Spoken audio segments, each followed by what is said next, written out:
Hi, I'm John Morita. I'm the Director of Land Management here at the Villa Maria Farm. And here's our tip for the day. Today we're going to discuss the differences between heirloom seed for vegetables and hybrid seeds for vegetables.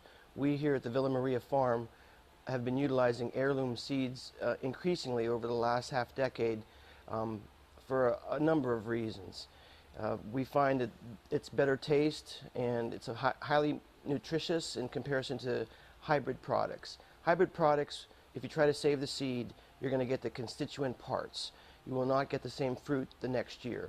But with heirloom, also known as open pollinated, you can get the same exact fruit the next year. The process can be done in a lot of different ways. There's 1,000 ways to skin this cat. The main thing that we do is we collect the very best product. In the case of tomatoes, for instance, we'll pick an heirloom tomato from a plant that was growing last year that has got the least amount of blemishes, the most size, and has the virtues of what we would like to have next year. So in the case of Doms, for instance, which is one of ours, we saved the very best and we put them in these clamshells. Now we've utilized paper bags, but we find that the clamshells work very well because they have air holes. This was at one point a big pepper here, and now it's squished down to where you can see it's all dried and it's about 1/10 the size of what it had been. Once we do that, we let it dry over the winter time and then bring it at this time of year, which is mid-February, bring it into a heated place, which is our greenhouse, and we go about taking the fruit apart to get to the seed. The fruit's dried, and when I say fruit, I mean it can be vegetables or fruit, but in the case of this, it's a pepper.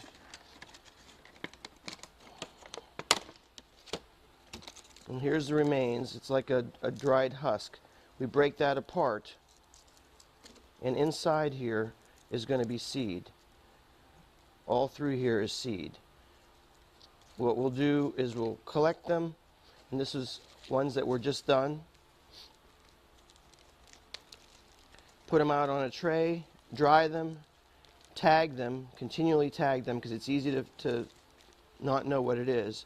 And then after they're dried, we put them in a baggie, again well marked, and we'll store them in our seed container. And when the time is appropriate to plant them, we'll plant them. We do that every year. We get a product that becomes exceptional. When we first started, for instance, with the Doms, we had one type. And over a period of a half a decade, we were able to increase the size of that type, and also it had a problem with splitting. Now we have product now that does not split nearly as much. The only thing that's a little bit odd with heirloom seed is that you can have some cross-pollination that occurs. That can be good and that can be bad.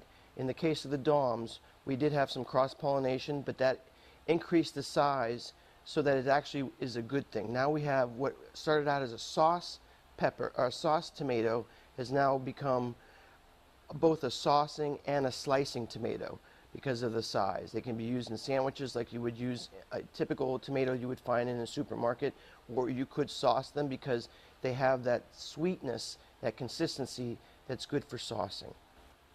Thanks for watching today, and for more information on the Villa Maria Farm and what we do throughout the year, feel free to call at 724-964-8920, extension 3385. Thank you.